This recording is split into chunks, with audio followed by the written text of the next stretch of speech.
Agora, Elo, empreendedorismo na rede, com Douglas Martins, aqui na 316. Dicas de como superar os desafios de empreender em tempos de crise. Bom dia, querido, tudo bem? Tudo em paz? Graças a Deus. E aí, meu amigo, como é que você está? Tudo bem, graças a Deus, tudo em paz. Agora sim deu certo para me ligar essa câmera minha aqui, agora deu certo.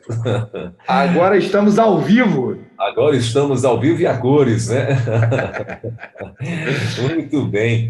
E aí, tudo tranquilo, tudo em paz? Como é que vai aí a nossa Curitiba? Rapaz, eu estava comentando com o Luiz aqui um pouquinho antes, nós estamos na fase que, para aqueles que gostam um pouco mais de calor, chegou, né?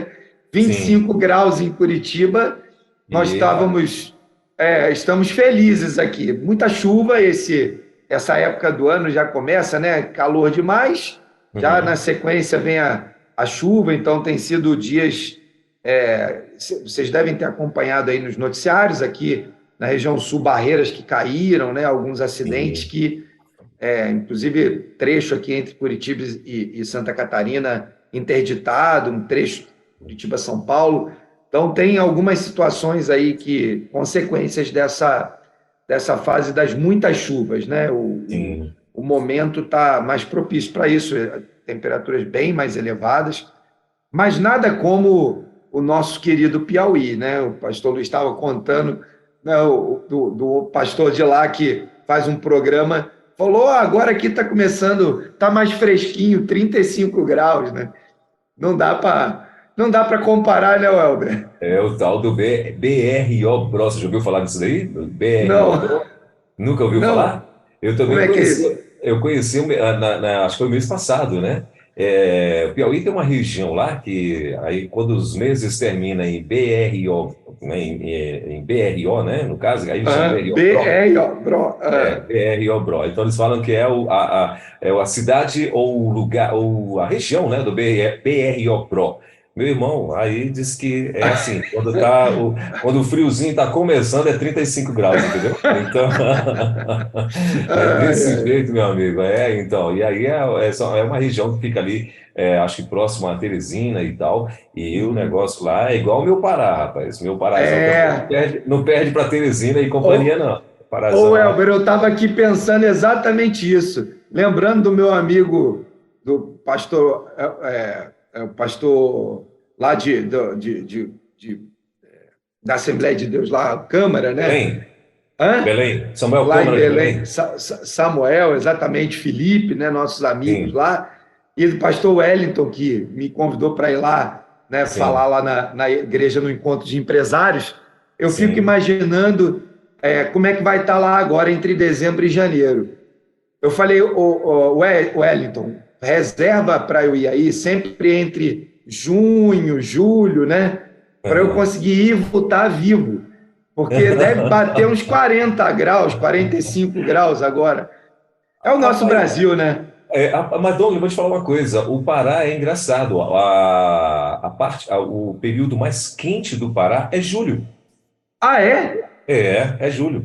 Agora dá uma amenizada, porque agora começa também chuvas, né? Chuvas constantes lá Ah, e tal. Então ah. é assim, aí dá aquele friozinho, 28 graus, tá frio, entendeu? De boa. Então eu que estou fazendo a escolha errada.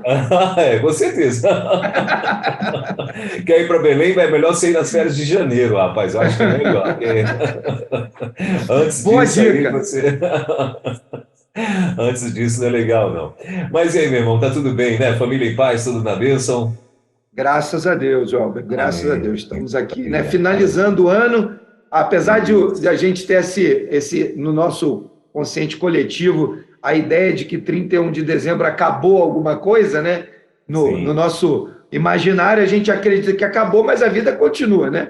Mas como isso está tão arraigado na nossa mente, parece que, de fato, há alguma coisa no nosso organismo que faz esse ciclo se completar, né? Vai chegando essa época, parece que você está terminando e dia primeiro, dia 2, renovou as forças, né? renovou as Então é forças. isso, estamos na expectativa de que o ano termine, temos muitos desafios daqui até o início do ano ainda no ambiente político, nessas questões todas que ainda estamos vivendo, e de fato, né, esperando que o próximo ano ainda seja um ano cheio da graça de Deus, independente, né, do resultado aí que a gente vá viver juntos, né? O país precisa viver junto esse cenário, mas nós esperamos, e a oração é essa, né? Que o Senhor nos dê anos de bênção. Amém. Em nome de Jesus. Ontem, aliás, hoje, né? O povo amanheceu mais, assim, mais feliz e tal, né? Porque ontem o Brasil, mais uma vez, derrotou um Mas, colega, um colega meu falou assim para mim cedo, ele, o Brasil continua derrotando os vermelhinhos, a gente não perdeu para nenhum. Então, ontem foi bênção, né? Foi 4-1, né? Então, bênção demais. O primeiro tempo foi bem melhor do que o segundo, né? E essa é uma característica interessante, né? Que nos remete ao nosso ambiente produtivo, né? Aquele jogador de futebol, lá no campo, é o seu ambiente de trabalho, Sim. Assim como o seu ambiente de trabalho é o seu estúdio, meu ambiente de trabalho, ora é o meu home office, ora é dentro das empresas, né? Mas uma coisa interessante da gente observar no jogo de ontem é que, como a superioridade era, né, marcante, notória, o Brasil rapidamente fez lá 4 gols e é como se o desafio tivesse sido concluído antes de acabar o primeiro tempo. Qualquer um que tivesse um olhar mais crítico ia observar claramente a mudança de comportamento entre o primeiro tempo e o segundo tempo, e o que mostra, né, que muitas vezes a gente acaba esmorecendo antes do fim do jogo, né? E quando você esmorece, você abre a oportunidade para que o time oponente marque um gol, né? Então, estava lá, tudo indicava uma grande goleada e, de repente, né, o time voltou para o trabalho, a equipe voltou para o trabalho um pouco menos motivada, não sei qual foi a conversa do intervalo, né? Mas a gente pode olhar para isso e tirar grandes aprendizados, né? Nós precisamos continuar mantendo constância. E aí dá para fazer goleadas, com certeza, né? Com certeza. Muito bem. Mas hoje, Dongley, hoje nós vamos falar sobre, continuar falando, né? Sobre trabalhar aí a integridade. E hoje você vai estar usando Lucas 19, versículos de 1 a 10, né? Exatamente. Enfim, então eu quero já devolver para você possa fazer a introdução sobre o nosso assunto de hoje. Combinado. Vai ser um privilégio compartilhar com toda a nossa audiência aí o texto de Lucas e falar sobre integridade. Sim, Elber. Dongley, só rapidinho, você falou em audiência, rapaz, eu ia trazer aqui, eu acho, não sei se você ouviu, eu antes de você entrar, não sei se você estava me ouvindo, eu estava falando que hoje a gente amanheceu, além do Brasil, com mais 6 países, né, plugados aqui na rede 316. Então, olha só, França, Finlândia, Inglaterra, Portugal, tá faltando mais 2 aqui, peraí, deixa eu abrir aqui. Então, deixa eu ver aqui rapidinho, Dongley. Então, além de todo o Brasil, né, que está conectado, então vamos lá, de novo, ó, Estados Unidos, Portugal, França, Canadá, Finlândia e Inglaterra. Então, que bênção. todo esse povo de Deus aí também plugado com a gente aqui na Rede 316. Então, a audiência, glória a Deus por isso, está aí a cada dia crescendo aqui na rede. Valeu, e não custa lembrar, né, Welber? A nossa audiência pode encaminhar o link da rádio para os seus amigos, né, para os seus funcionários.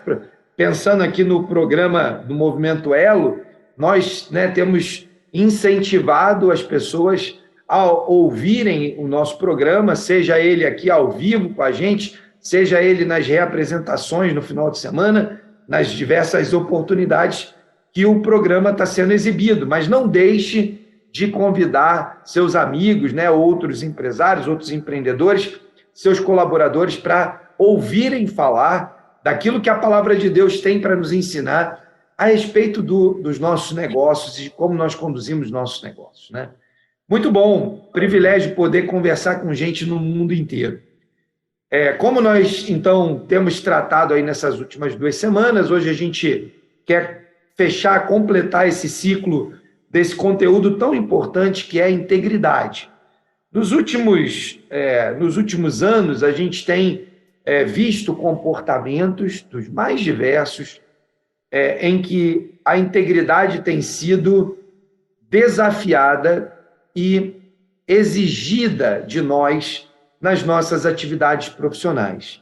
Temos observado aí os empresários que se relacionam uns com os outros na iniciativa privada, temos visto os empresários que se relacionam com os entes públicos, temos visto empresas e empresários se relacionando nesse ambiente, nesse ecossistema do mundo dos negócios, com muita gente. E a integridade, após ali a operação da Lava Jato, ficou na pauta central do nosso país. E esse é um tema de bastante relevância. Nós dedicamos aqui essas últimas semanas para compartilhar sobre isso, tamanha a importância que é. E o texto de hoje nos traz uma reflexão muito interessante. Nós vamos ficar com esse texto de referência de Lucas capítulo 19, do versículo 1 até o 10, mas se você depois continuar lendo o texto até o versículo 32, vai ajudar você a ampliar e compreender melhor, talvez ampliar a sua cosmovisão a respeito daquilo que Jesus está ensinando, Jesus estava caminhando naquela região da Palestina lá, andando pelas cidades, desenvolvendo seu ministério, ensinando as pessoas por meio de parábolas, e uma multidão seguia Jesus. Esse era o movimento. Jesus estava lá no seu ministério de anunciar as boas novas e de compartilhar aquilo que Deus queria fazer com a humanidade através daquilo que estaria sendo constituído e alicerçado, que hoje nós conhecemos como igreja. Então, nós estávamos ali diante desse contexto. Ao caminhar, então, Jesus se depara em Jericó com um homem chamado Zaqueu. Versículo 1 diz: Jesus entrou em Jericó e atravessava a cidade. Havia ali um homem rico, chamado Zaqueu, chefe dos publicanos. E aqui talvez fique uma primeira parada no nosso texto. Bom, chefe dos publicanos. O publicano era um profissional do Estado, ele era um profissional privado, mas prestando serviço para o Estado, e ele cobrava impostos. Parte do imposto ficava com ele, parte do imposto ele entregava para o Estado. De modo que, como o processo de cobrança não era como nos dias de hoje, que você emite um boleto, manda um Pix, o registro da operação fica catalogado, e se eventualmente você for exigido por um fiscal, por um cobrador de impostos, por um auditor dos entes estaduais ou federais ou municipais, de uma forma equivocada, você tem como fazer uma reclamação na procuradoria, fazer uma denúncia e apresentar as evidências de que você eventualmente possa ter sido cobrado a mais. Na contabilidade já existem recursos para que você que pagou um tributo a mais esse mês, no próximo mês você possa fazer uma compensação e requerer aquele tributo novamente e abater do valor a pagar do próximo mês. Se você pagou ele a menos, você pode, no próximo mês, fazer uma guia adicional e pagar aquele valor já corrigido das taxas devidas. Mas naquela época não era assim. Naquela época tinha um cara que batia na porta lá e falava: olha, tá aqui o imposto, é tanto. E dado o fato de que você talvez não tivesse tantas evidências contundentes, registros contundentes, abria espaço para que esse cobrador, usurpando da sua função, não sendo tão íntegro, pudesse cobrar um pouco mais. E com isso, fazer sua fortuna, fazer sua riqueza de forma tanto ilegal quanto imoral. Fazendo com que, então, aqueles cobradores de impostos, aqueles publicanos, não fossem muito queridos da população, né? De modo que, quando Lucas relata essa história e deixa registrado esse episódio, ele quer nos chamar a atenção de algo muito importante. Primeiro, ele quer apontar para o fato de que há a possibilidade de alguém que tem uma conduta imoral e mesmo ilegal ser completamente transformado, nós vamos ver nos versículos adiante. E, por outro lado, ele evidencia um pecado gravíssimo que permeia a nossa sociedade há muitos anos. Então, versículo 3 continua dizendo: ele, Zaqueu, o publicano, queria ver quem era Jesus. Mas, sendo ele de pequena estatura, era baixinho, né? Não conseguia por causa da multidão. Lembra que eu comecei dizendo, Jesus caminhava no seu ministério e muita gente o seguia, querendo ouvir suas palavras, seus ensinos, entendendo que ele era um líder importante, que ele, para alguns, era o Messias, para outros era um profeta, para outros era um mestre, mas a multidão o seguia.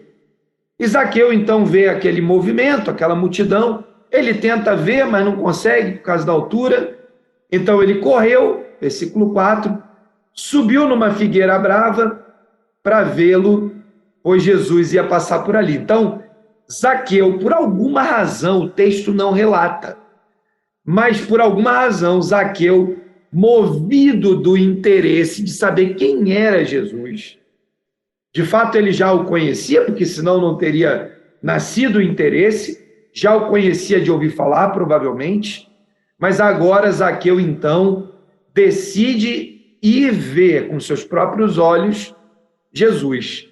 Quando eu leio esse texto, eu lembro lá da história de Jó, né? Quando Jó termina a sua experiência, todas as suas mazelas, o Senhor o restaura.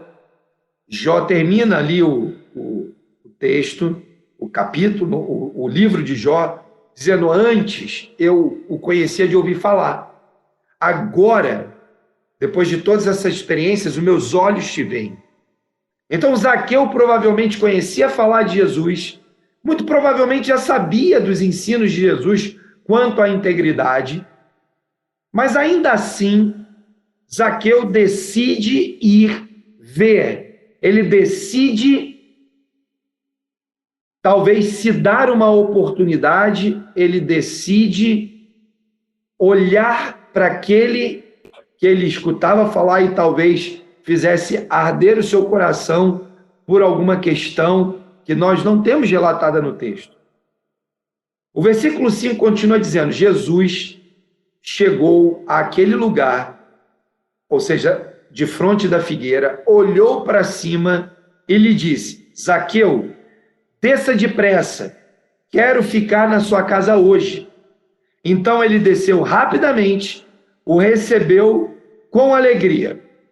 Jesus olha para aquela árvore intencionalmente, olha para aquele publicano, pecador, cobrador de impostos, homem de baixa integridade, líder de um grupo de outros publicanos. Então, não só ele provavelmente seria um cara sem a integridade, como provavelmente ele instigava e estimulava o seu time a agir de forma semelhante. Então, Jesus olha para aquele homem e eu fico aqui imaginando Jesus pensando: bom, é importante eu impactar a vida de Zaqueu, porque impactando a vida de Zaqueu, a transformação e o impacto nessa cidade vai ser gigante. Então, intencionalmente, Jesus resolve expor-se ao risco de que aqueles que o acompanhavam, tanto os mais de longe quanto os mais de perto, pensassem: uai, o que está acontecendo aqui? Jesus se juntando com um publicano? E olha o que o versículo 7 nos relata. Todo o povo viu isso e começou a se queixar. Bom, nós sempre encontraremos os murmuradores de plantão, mesmo quando o próprio Deus decide manifestar a sua graça. Nós temos um cenário posto, um homem que provavelmente estava envolvido em corrupção, em falta de integridade, mas Deus olha com compaixão e fala: desce aí, que me convém ir na tua casa. E naturalmente, quase que como um ato espontâneo e de baixo amor, aquelas pessoas olham e começam então a murmurar ali, né? Imagina a onda de murmuração. Jesus vai ficar na casa do publicano, Jesus vai ficar na casa do pecador. Aí o versículo 8 continua dizendo: mas Zaqueu levantou-se e disse ao Senhor: olha, Senhor, eu estou dando a metade dos meus bens aos pobres, e se de alguém extorquir alguma coisa, devolverei 4 vezes mais. Bom, o versículo 8, ele dá para a gente uma ideia de temporalidade ali. Eu não sei se o texto está dizendo que Zaqueu se levantou lá no meio da multidão, ou se depois na casa dele. A lógica me parece que essa cena, né, do versículo 8 acontece depois de Jesus ter sido questionado pela multidão. Muito provavelmente o texto não relata, mas Jesus deve ter dito: olha, gente, vocês estão aí incomodados, mas eu tenho total interesse em transformar a vida desse homem. E olha, ele está abrindo a sua casa, ele está nos convidando para ir lá.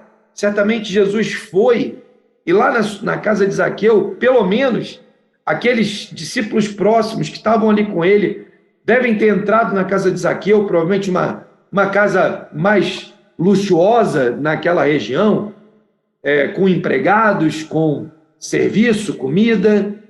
E ao entrar então ali, eu creio que essa cena acontece quando eles já estão dentro da casa.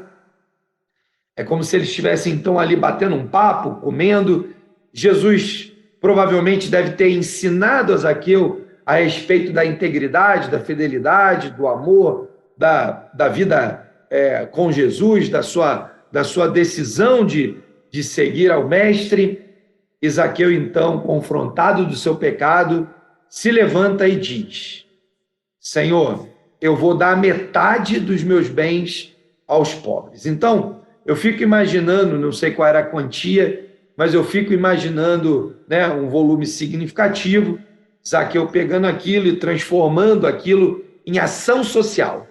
Né? Então, talvez a gente não leia o texto bíblico com esse olhar, mas você, empresário, precisa ter esse tipo de olhar ao ler o texto bíblico, tentar trazer o texto bíblico para o ambiente, contexto do seu negócio. O que Zaqueu está dizendo aqui no seu negócio: olha, Senhor, eu vou pegar metade do que eu tenho aqui da riqueza acumulada e eu vou destinar para ações sociais, vou dar aos pobres. Aqui não diz como, talvez ele tenha dado uma casa para alguém, comida para outro, e assim ele deve ter distribuído esses recursos de tal maneira que ajudasse. Eu não sei se ele montou uma ONG para poder organizar e coordenar. Eu não sei se ele montou um Instituto Zaqueu para poder organizar os recursos e distribuir os recursos de maneira organizada. Eu não sei, o texto bíblico não diz isso. Mas eu sei o que você pode fazer hoje. Eu sei, com base nos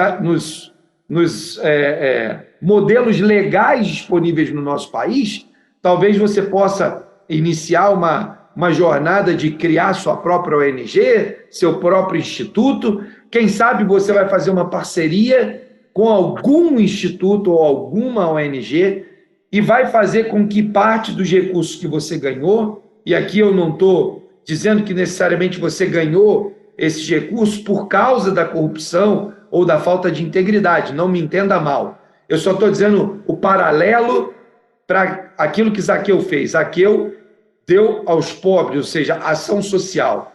Talvez você possa pegar parte das riquezas que você ganhou e tem ganho, mesmo que honestamente, né?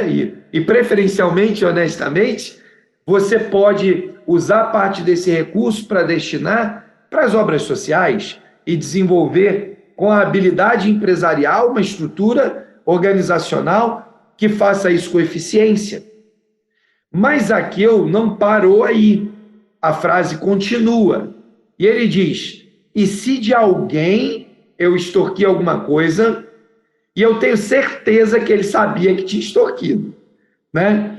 Ele está dizendo, basicamente, Senhor, olha, se aparecer alguém aqui dizendo, olha, você me roubou, você cobrou mais de mim do que era devido, eu vou te devolver 4 vezes mais.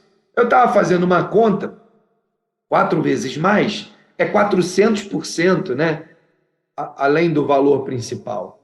400% em qualquer aplicação financeira nos dias de hoje demoraria, né, anos, ou teria que ser o dinheiro de muitos anos atrás que está na minha mão para juntar 400% de rentabilidade.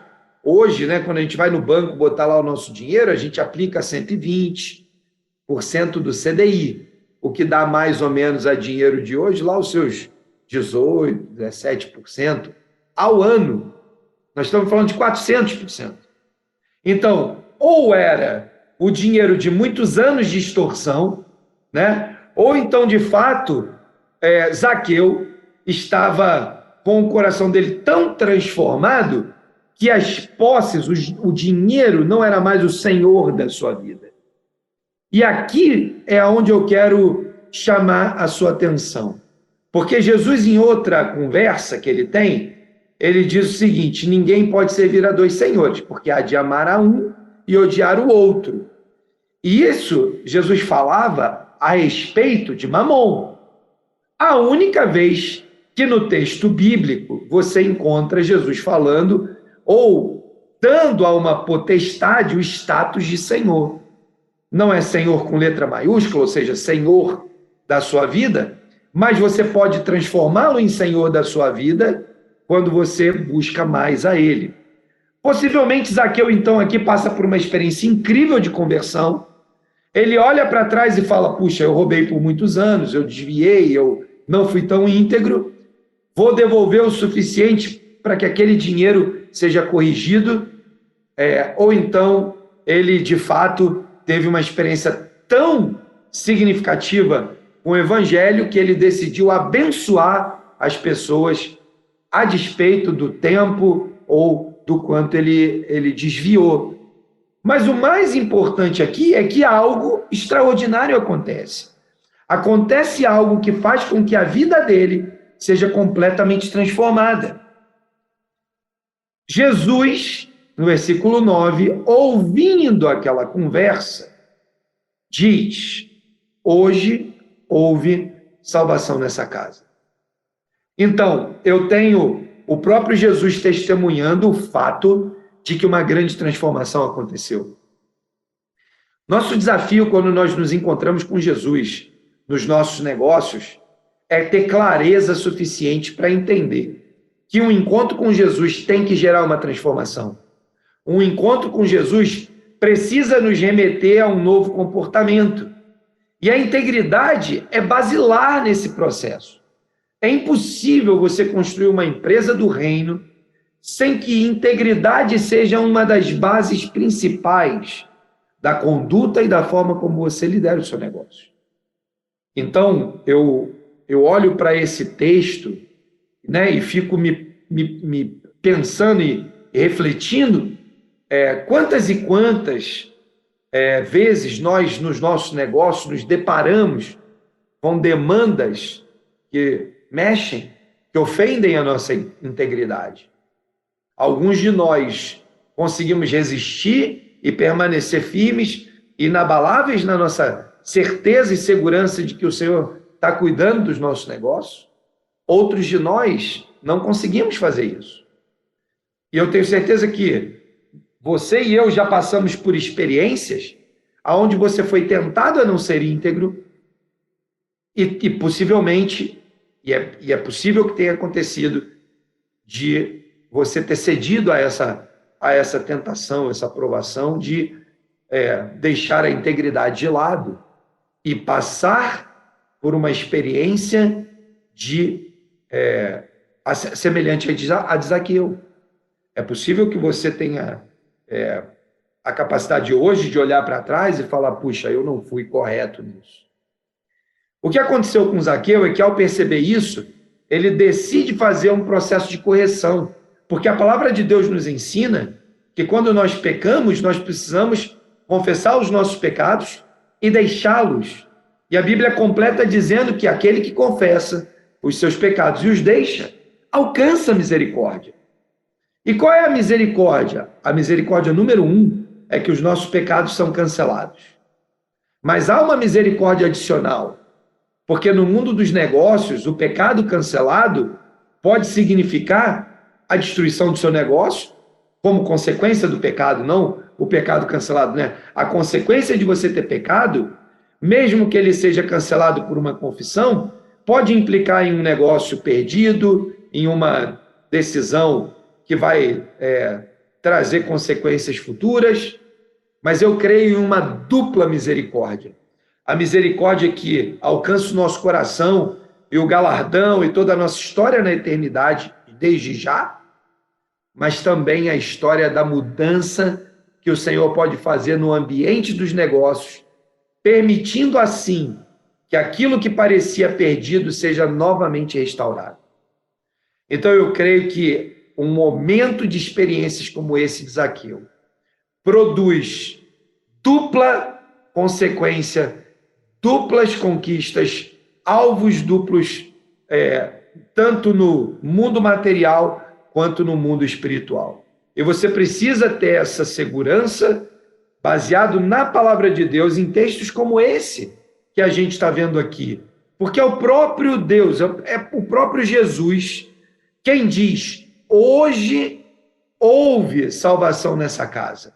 É o próprio Jesus que chancela na nossa vida, nos nossos negócios, hoje houve transformação nesse negócio. Hoje houve mudança de paradigma na relação com esse cliente. Hoje houve uma disrupção no mundo espiritual que vai afetar o mundo físico, o mundo material, o mundo dos negócios.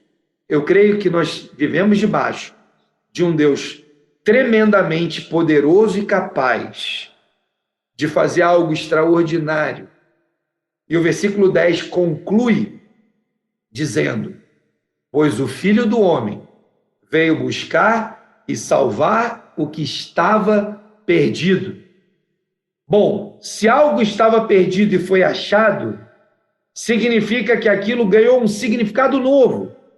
Significa que aquele que foi achado, aquela coisa que foi achada, ganhou uma nova dimensão na esfera da eternidade desde já.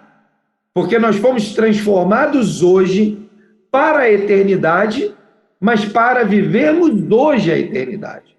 E aquilo que foi transformado e foi achado, e agora está evidente, claro, no meu coração, diante dos meus olhos, no meu dia a dia, na minha vida cotidiana, de intimidade com Deus, devocional com Deus, de vida com Deus, agora precisa ser vivido e praticado na sua integralidade no nosso dia a dia daqui para frente.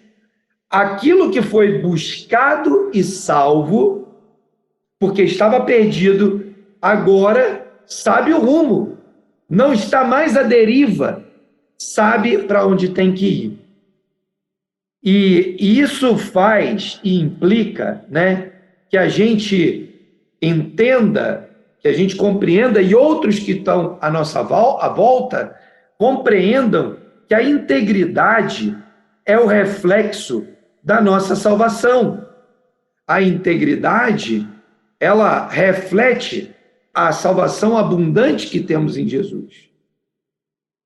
A nossa vida precisa ser o exemplo, a demonstração clara e evidente de que nós fomos transformados, de que, de fato, nós fomos alcançados para uma nova fase. Talvez você seja financeiramente íntegro, diferente de Zaqueu. Talvez você precise, então, ensinar esse valor do reino lá no dia a dia do seu negócio, para aqueles colaboradores que estão ali com você, para aqueles clientes, para aqueles fornecedores. Por outro lado, nós podemos não ser tão íntegros em outras áreas da nossa vida, no falar a verdade, nas relações não abusivas, na forma de cuidar das pessoas. Nós precisamos trabalhar esse valor da integridade nos nossos negócios, na nossa vida e nos nossos negócios. Ensinar que não vale a pena nenhuma riqueza baseada em extorsão, corrupção e falta de integridade, que não vale tudo para conquistar contratos, posições, que não vale vender a sua alma para o diabo a fim de alcançar objetivos terrenos e perder a eternidade sem Jesus e viver num ambiente de perdição eterna. Nós podemos e devemos escolher uma vida de integridade, abençoada e próspera. E assim eu concluo, Welber, essa introdução, para a gente ir para o tempo das nossas perguntas, e poder tirar aí as dúvidas do nosso ouvinte, reforçando isso. Uma vida íntegra produz resultados aqui e na eternidade, ou na eternidade a partir de agora. Essa é uma escolha que a gente precisa fazer todos os dias. Muito bem. E lembrando, Dongley, apesar de tudo que a gente está vendo e ouvindo aí, o crime não compensa. Assim já dizia Batman, Então, o crime não compensa, meu irmão. Mas, olha só, para você que está aqui ligado na Rede 316, nesse momento é o Elo Empreendedorismo conectado aqui na Rede 316 com Dongley Martins. Se você quiser mandar a tua pergunta, se você tem alguma dúvida ou algum comentário que você gostaria de fazer, o nosso WhatsApp está liberado para você. 11 9 3003 0316. Esse é o WhatsApp da Rede para você enviar aí as suas perguntas, tá bom? Bom, e a primeira pergunta aqui, Dongley, é a seguinte. Quando percebo que estou 100% dependente do dinheiro e percebo que sem ele, ou seja, o dinheiro, estou infeliz, qual linha que devo seguir para mudar essa situação e até mesmo não prejudicar o meu trabalho ou a empresa? Ótima pergunta. Não. Rapidinho, eu lembro de um amigo rabino que eu dizia que ele brincava, ele gostava de fazer essa brincadeira, ele falava o seguinte, que o árabe, entre o árabe e o judeu, eles falaram que ambos, por conta de um negócio, eles vendem até a mãe, só que o judeu não entende, Então, a brincadeira que eles fazem entre eles, Então, assim, e o que eu quero dizer aqui é que por conta do dinheiro, tem gente que faz mesmo loucuras, Dongley? Por favor. Aí a gente vai voltar para aquilo que a gente estava conversando um pouquinho antes aqui na nossa reflexão, que é a história do amor ao dinheiro, O dinheiro não é mal, a Bíblia não tem nenhuma ensino, nenhuma base que eu possa me segurar para estabelecer como regra que o dinheiro é mal. Ao contrário disso, o segundo assunto mais tratado na Bíblia, com mais de 2.300 textos ligados ao tema do dinheiro, da economia, do uso dos recursos, Ou seja, é um assunto tão importante que ele é tratado amplamente. Mas eu não encontro nenhum texto que defina que o dinheiro é mal por si só. Ou seja, quando eu pego uma nota de R$50, R$2, R$200, tem maldade em si naquilo. Não existe, o dinheiro não é mal nem bom. É o que eu faço com ele que torna aquele dinheiro mal ou bom. É o que eu faço com ele que define se aquele veículo das transações financeiras, chamado moeda, se torna bênção ou maldição. Mas uma coisa nós sabemos, e sabemos por boca de Jesus, não por boca de qualquer um. Sabemos que o amor ao dinheiro é a raiz.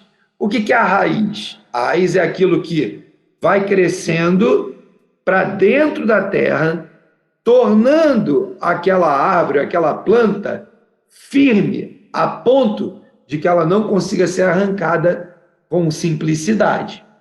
Raiz, então, é algo grudento que pega, que se gruda para não deixar que a árvore caia ou que a planta morra.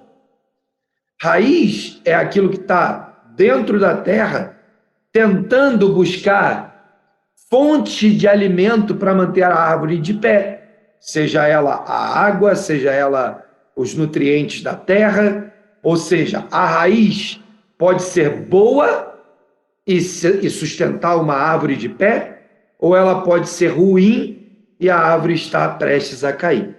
Então, quando Jesus diz que o amor ao dinheiro é a raiz de todos os males, o que ele está nos exortando é cuidado para que essa planta que vai crescer no seu quintal da sua vida, ela não tome raízes tão profundas que daqui para frente ela possa dominar a sua vida e ninguém derruba mais. Então, olhar para o dinheiro como servo é uma ótima perspectiva. Como diz o pastor Roberto Silvado, o dinheiro é um ótimo servo, mas é um péssimo senhor. O dinheiro é um ótimo servo e um péssimo senhor. Eu ouvi uma vez de uma senhora uma expressão também muito interessante que eu guardei comigo, que é: no coração a gente guarda Jesus e o dinheiro na mão. O dinheiro nunca guarda no coração. No coração eu guardo Jesus, a palavra, e o dinheiro eu guardo na minha mão. É uma outra forma de dizer que o dinheiro é um ótimo servo e um péssimo senhor. No coração é lugar de guardar o Senhor da nossa vida. E na nossa mão é lugar de ter as coisas que vão servir. Eu creio que a pessoa que fica inclinada a ser dependente, e aqui vamos talvez trocar a palavra, né? Porque todos nós somos dependentes do dinheiro. O dinheiro é a ferramenta de troca de um produto ou serviço que alguém presta para alguém. Então, você depende do dinheiro no dia a dia, nas operações, nas transações do cotidiano. Mas não é desse tipo de dependência que a gente está falando. A gente está falando daquela dependência que tomou o coração, né? Então, não é o dinheiro na mão como servo, é o dinheiro no coração como Senhor. O dinheiro no coração como Senhor produz um grave problema. E esse grave problema é que no centro da sua vida não tem mais Jesus. Então, uma vida que era cristocêntrica, que dependia de Cristo no centro de tudo, agora não é mais cristocêntrica, é mamoncêntrica. E aí temos um problema, né? Temos um grave problema. Então, como é que eu resolvo isso? Botando Cristo de volta no centro e vivendo uma vida cristocêntrica. Só tem essa solução. Para um coração mamoncêntrico, só tem um remédio: Jesus Cristo, vida cristocêntrica. E aí o que você faz para resolver esse problema, né? Vai ter que buscar apoio, talvez aconselhamento, talvez disciplinas espirituais, talvez dedicação em estudo devocional diário na palavra, né? Talvez buscar, né, Hoje nós temos Bíblia de todas as formas e com todas as abordagens, né? Você pode buscar uma Bíblia que tenha... esses dias eu vi uma Bíblia... Tem a Bíblia do Executivo, que é a mais antiga, né, mais tradicional. Temos hoje 2 Bíblias com essa ênfase, a Bíblia Fé e Trabalho e a Bíblia do Executivo. E você também tem uma Bíblia que tem lá temas econômicos. Então, você pode procurar materiais como esse. Você pode entrar no site do Movimento Elo e olhar lá as postagens, baixar o nosso livro lá. Estamos finalizando aqui no final desse ano, quero disponibilizar aí um próximo material, que é o material desses últimos, né, meses que nós temos conversado aqui, né, Welber? Toda semana sobre um tema. Esse material vai virar um livro aí em breve e nós vamos disponibilizar também esse conteúdo para o pessoal poder ter acesso, tanto ao conteúdo escrito, quanto aos textos bíblicos, quanto a parte da nossa conversa aqui. Então, isso vai ser também motivo de bênção e oportunidade para o desenvolvimento de muitas pessoas. Então, eu acho que é isso. Você precisa desenvolver estratégias eficazes de tirar Mamon do centro e botar Jesus Cristo no centro. Ponha o dinheiro na sua mão, conduza ele como um bom servo e essas coisas serão resolvidas, eu não tenho nenhuma dúvida disso.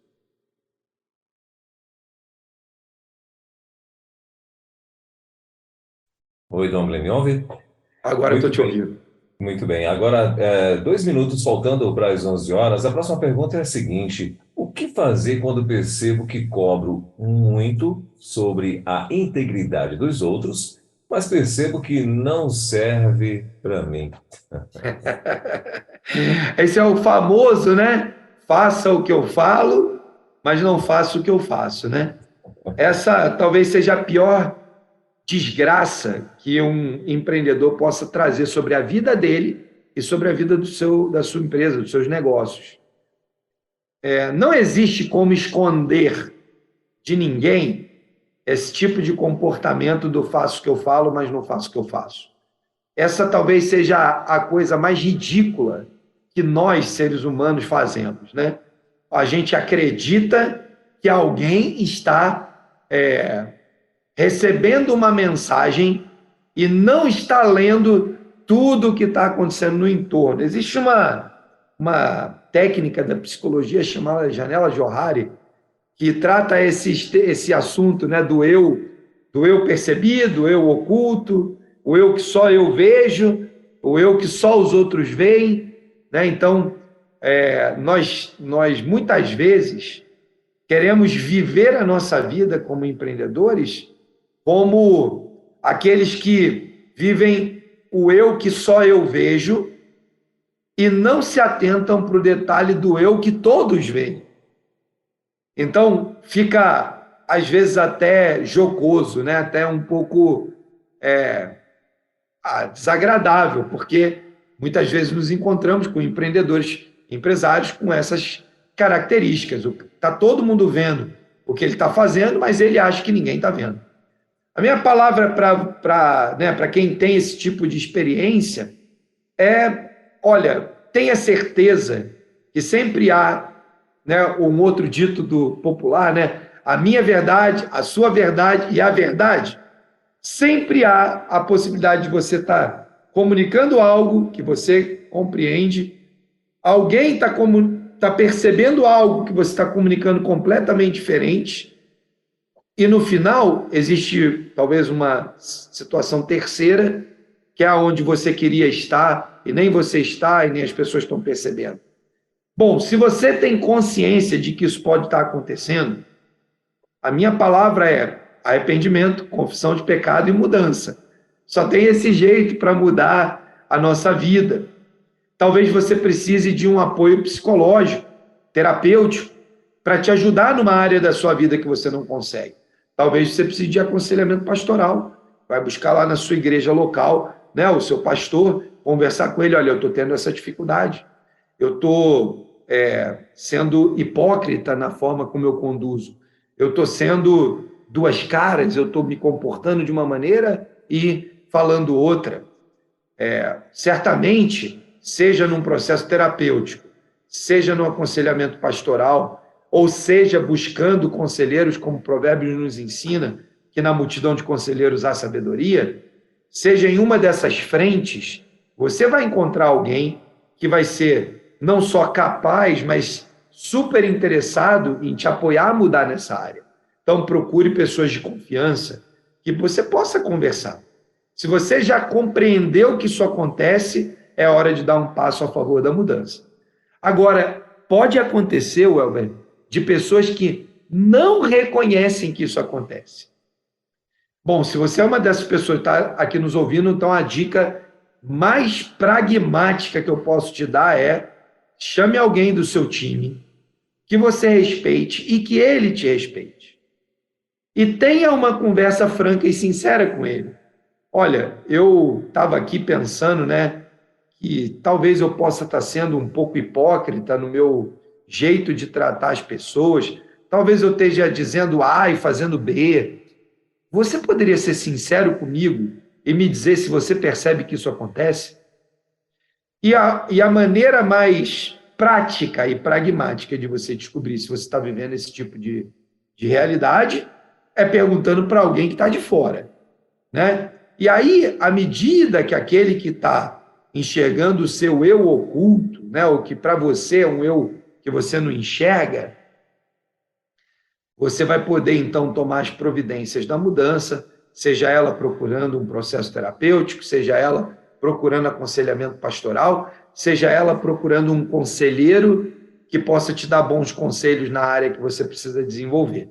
Então, o que já conhece precisa botar em prática aquilo que a Bíblia nos ensina, né? Ou seja, aquele que sabe o que deve fazer e não faz, comete pecado. Então, se você sabe que tem um problema acontecendo e não faz nada, está vivendo em pecado. E aquele que não sabe ainda, porque não foi revelado, a Bíblia também nos ensina: vá conversar com alguém, peça para ele ser sincero e explicitar, expor aquilo que parece ser a nossa, digamos assim, a nossa falha, o nosso gap, a nossa área de melhoria, de correção. Então, exercícios simples, práticos, que a gente pode colocar em prática no nosso dia a dia, Welber, e transformar completamente o dia a dia do nosso negócio. Maravilha. A terceira pergunta, Dongley, é o seguinte: baseado em qual comportamento posso dizer que sou um empresário íntegro, Dongley? Boa, muito boa essa, hein, Welber? Boa e complexa. Bom, vamos lá. Primeiro, para eu poder ter um comportamento, eu preciso me apoiar em algum tratado, né? Em algum acordo, porque nós, no mundo do trabalho, nós vivemos de cumprir acordos comerciais, acordos de qualidade, acordos jurídicos, acordos legais, acordos das mais diversas naturezas. O mundo do trabalho é um mundo dos acordos. Bom, então, a primeira coisa que eu diria que é a régua é a barra do salto em altura a 1 metro de altura do chão, ou seja, dá para passar por cima tranquilamente, só movimentando a perna, não precisa nem de esforço.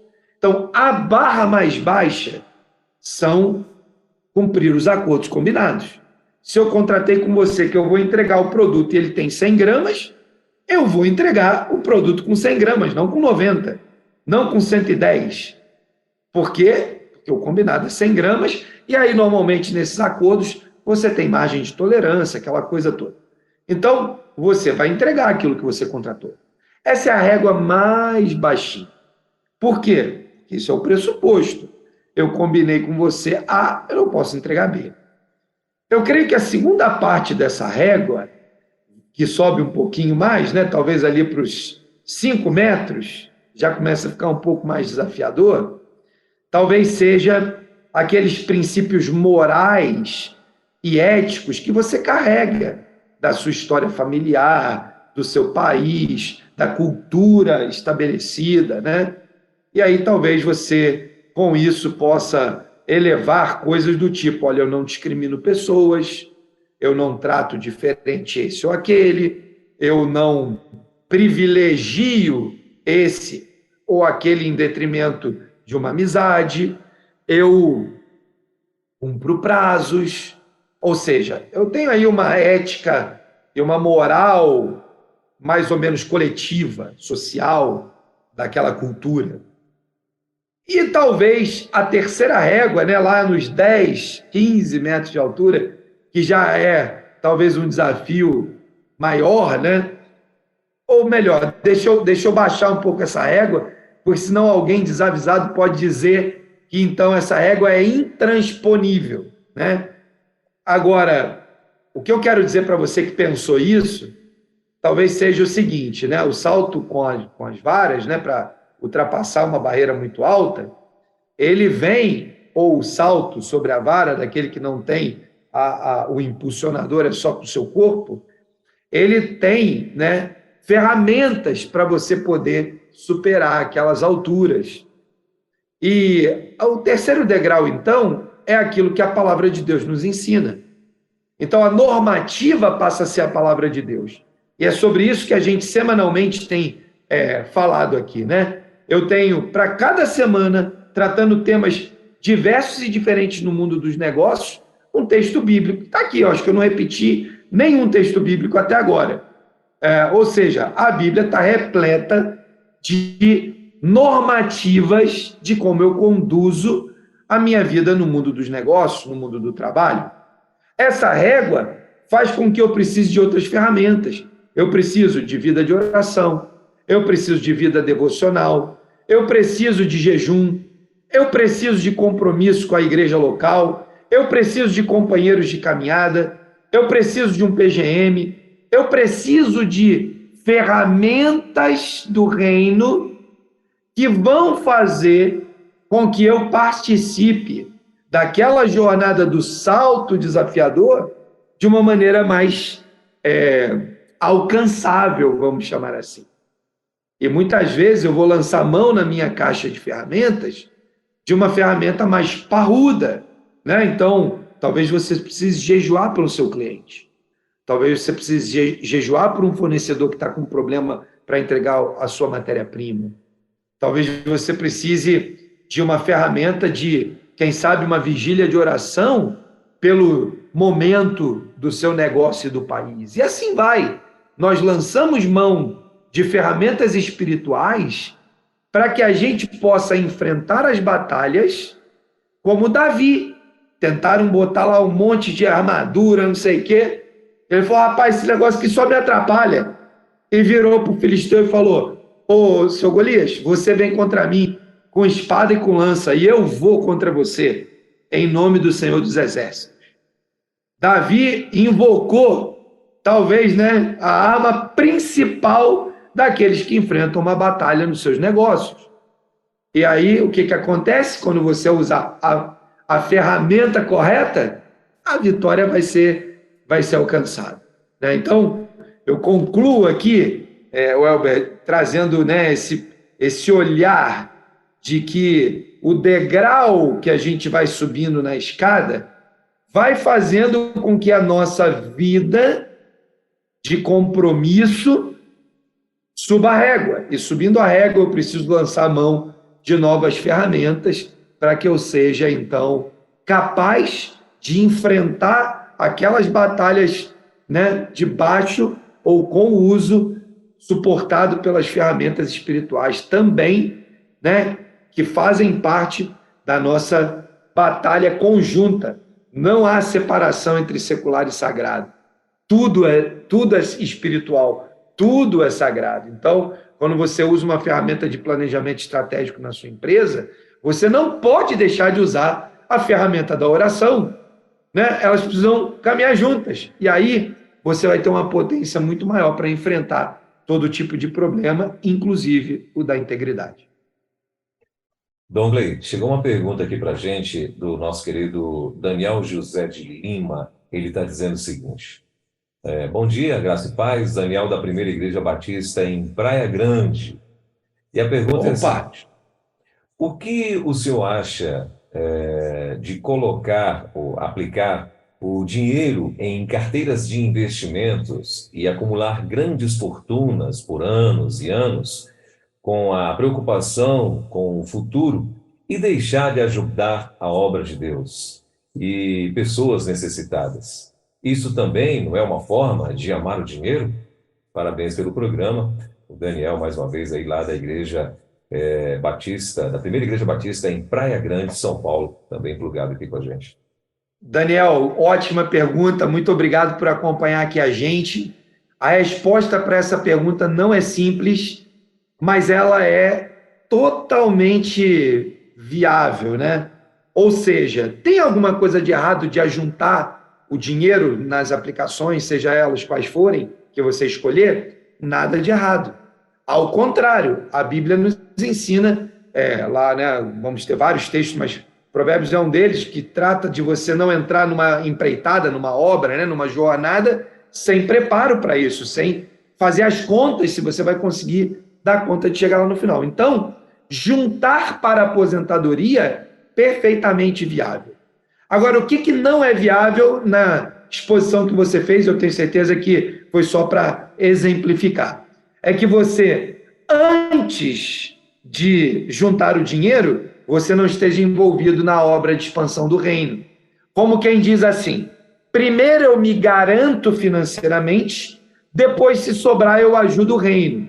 Só que a palavra de Deus nos diz para buscar o reino de Deus em primeiro lugar e a sua justiça. E depois, todas as outras coisas serão acrescentadas.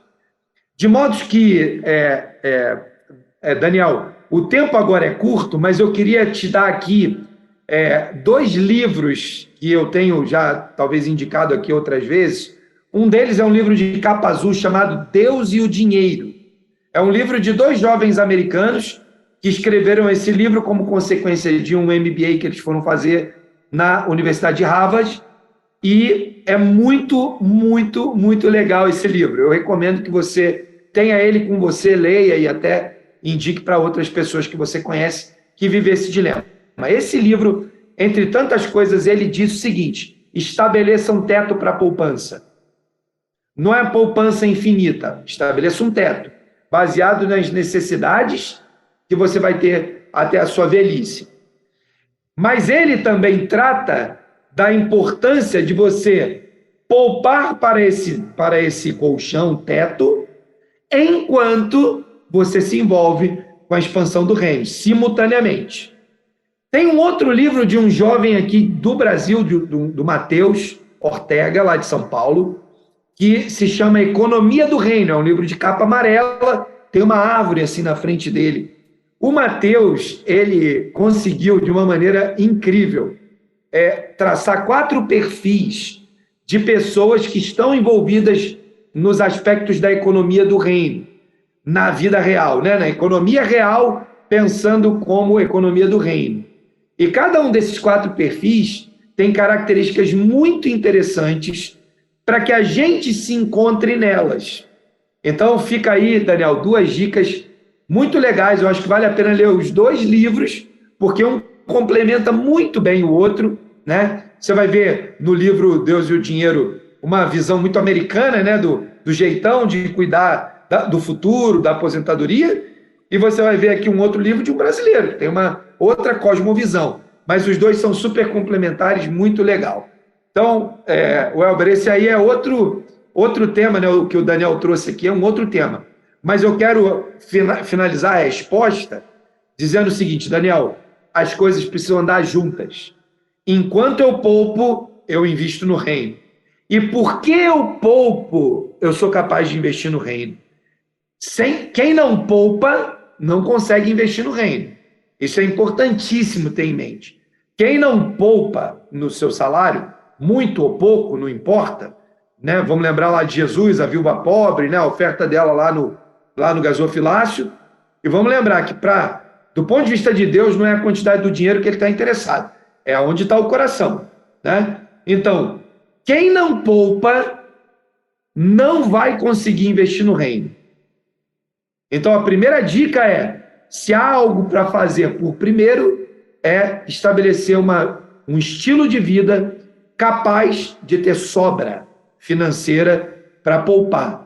Se você poupa R$10 ou 10 milhões de reais, isso é insignificante. Deus não está preocupado com isso. Ele é o dono do ouro e da prata. Nós não podemos perder isso de vista. Mas se você só pode poupar 10 e não poupa nem 10, você nunca vai poupar 10 milhões. Então, comece poupando 10, depois 15, depois 20, depois 50 e assim. Aquele que poupa, investe nas coisas do reino. Aquele que não poupa é escravo do dinheiro. Muito bem.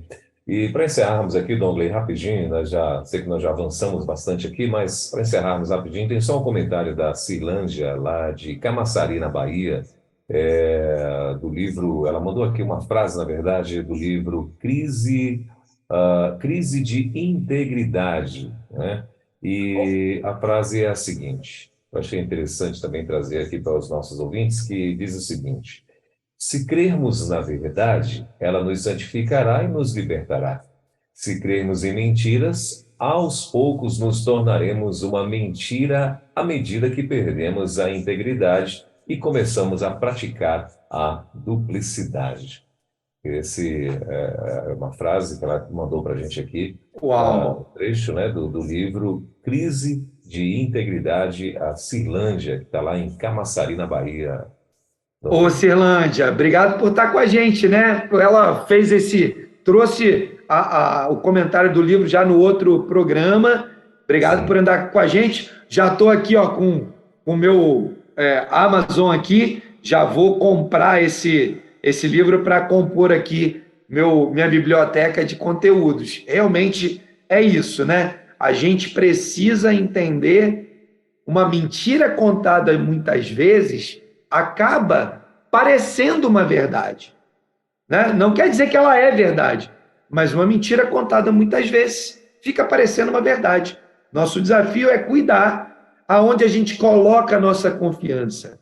Por isso que toda semana a gente está aqui para conversar a respeito de uma faceta da palavra de Deus para o mundo dos negócios, porque lá nós vamos encontrar verdade genuína, né? Lá nós vamos encontrar, de fato, aquilo no qual nós podemos depositar nossa confiança, mas principalmente alicerçar nossas decisões e vamos viver experiências incríveis com o Senhor.